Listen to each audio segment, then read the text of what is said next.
നമസ്കാരം, KBN ന്യൂസിലേക്ക് സ്വാഗതം. ഞാനിപ്പോൾ നിൽക്കുന്നത് കോട്ടപ്പടി മാറിയിലേഴ്സ് കോളേജിന് മുമ്പിലും ഒപ്പം അതിനോട് ചേർന്ന് കാണുന്ന മറ്റൊരു വിദ്യാലയം സെൻറ്റ് ജോർജ് പബ്ലിക് സ്കൂളിൻ്റെയും മുന്നിലാണ്.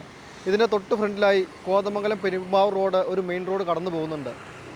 ഇവിടെ അമിതമായ വേഗത്തിലാണ് വാഹനങ്ങൾ കടന്നു പോകുന്നത്. അപകടങ്ങൾ ഉണ്ടാവാനുള്ള സാധ്യത വളരെയധികം കൂടുതലാണ്.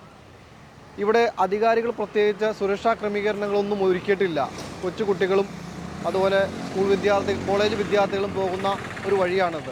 ഇവിടെ വാഹനങ്ങൾ അമിതമായ വേഗത്തിലാണ് പോകുന്നത്. അധികാരികൾ തിരിഞ്ഞു പോലും നോക്കാറില്ല. എപ്പോൾ വേണമെങ്കിലും ഒരു അപകടം സംഭവിക്കാം. അപ്പോൾ അധികാരിയുടെ ഭാഗത്തുനിന്ന് എത്രയും പെട്ടെന്ന് ഒരു തീരുമാനമുണ്ടാകണം. ഇതാണ് ആ മെയിൻ റോഡ്. ഈ റോഡിലൂടെ എപ്പോഴും വാഹനങ്ങൾ അമിതമായ വേഗത്തിൽ ചീറിപ്പാഞ്ഞു പോകുന്ന ഒരു റോഡാണിത്.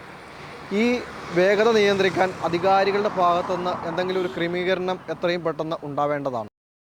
അപകടങ്ങൾ സംഭവിച്ചതിന് ശേഷമാണ് അധികാരികൾ ഓരോ നടപടികൾ സ്വീകരിക്കുന്നത്. എന്നാൽ മുൻപേറെ നമുക്ക് ഒരു നടപടികൾ സ്വീകരിച്ചാൽ പല വിലപ്പെട്ട ജീവനുകളും നമുക്ക് രക്ഷിക്കാനാകും. അപ്പോൾ ഈ വാർത്ത ഞങ്ങൾ ഇവിടുത്തെ അധികാരികൾക്ക് മുമ്പിൽ സമർപ്പിക്കുന്നു. ക്യാമറമാൻ മധു ചേർത്തലയോടൊപ്പം രതീഷ് കോട്ടപ്പടി.